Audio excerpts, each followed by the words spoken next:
This conversation is taking place at the DuPont Environmental Center in the Russell W. Peterson Wildlife Refuge. We're at the DuPont Environmental Education Center on the riverfront in Wilmington talking with Delaware Senior Senator Tom Carper. Welcome, Tom. Thanks. Great to be here. What a beautiful river. You know, for years, nobody even knew it was here. And then somebody came with this idea of the riverfront and Riverfront Development Corporation. And now look, it's beautiful places, all these great vistas. It is. It's a terrific place. Some other project that's been close to your heart is the whole National Park for Delaware. And you've proposed that, several sites be linked as Delaware's National Park. And recently, the state got an enormous land grant up along the Brandywine that some folks are saying, well, maybe this could be the basis for our national park. Do you have any feeling about that? I mean, could we merge the two ideas and finally get something done? Very much possible to merge the two ideas together. As it turns out, the favorite tourist destination spot in America for people who come here from other countries is, believe it or not, our national parks. And about, almost 10 years ago, we began an effort in this state to help identify what would be interesting ideas for a national park. And hundreds of people submitted ideas. We created a citizens organization led by Jim Souls, Carper, and a bunch of other people from up and down the state were part of that. And their job was just to go around Delaware, hold public meetings, town meetings, and gather ideas that ultimately were shared with the National Park Service and turned into an idea that says, what's unique about Delaware in all this is early colonial development, including the Dutch, including the Swedes, including the Finns, including the Brits, the English, and leading up to early colonial settlement, leading up to the ratification of the Constitution. That's our niche. And the idea of a national park with that in mind was put together. More recently, we have really a kind of a gift of some beautiful land in the northern part of the state. Actually, some of it extends into Pennsylvania that could be a part of a national park and appendage to one. I think that they work together, and there's a fair amount of colonial roots and settlements and things that relate to that land. So I think it works. Yeah, we're in the throes of the election season, and one of your opponents is, I think, someone unethically started talking about your health. Do you want to deal with that?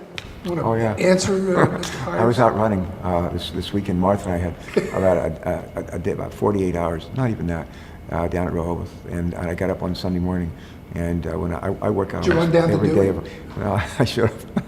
But I went out, ran 6 or 8 miles. And I finished my run, going down the boardwalk.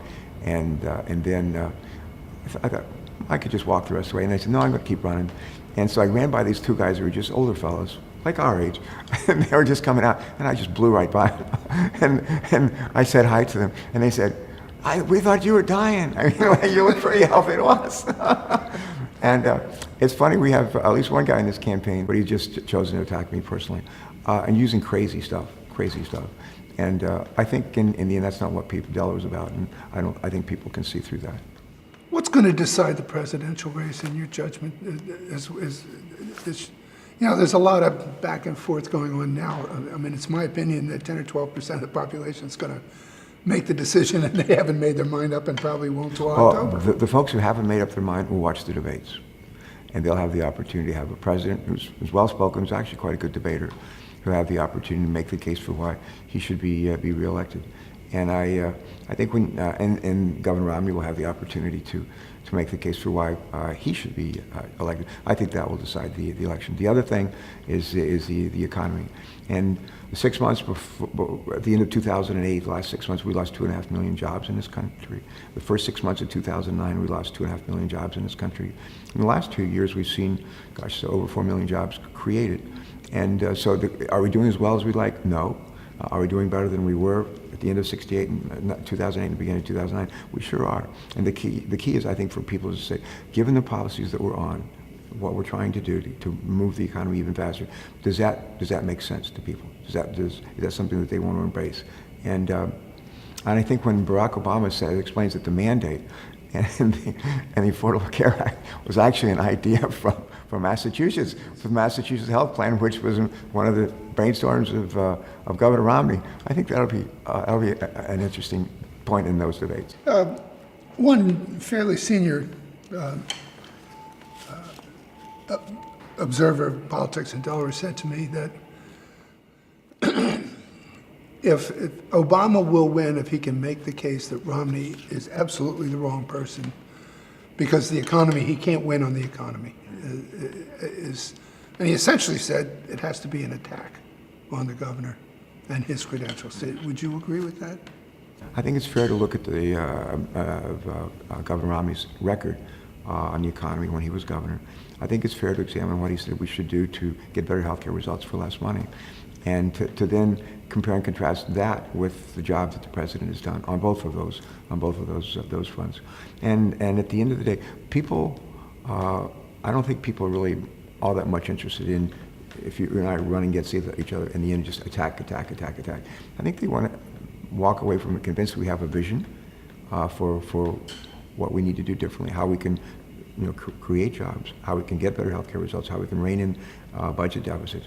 I think if Barack Obama had embraced the recommendations of the Bowles-Simpson Deficit Commission a year ago, and just, I know it's going to antagonize some Democrats, but I think it's the right thing to do. Democrats compromise on entitlement reform, Republicans compromise on tax reform, which doesn't raise rates, actually lowers rates a little bit, broadens the base, and goes after a bunch of the so-called tax breaks, tax exclusions, and so forth.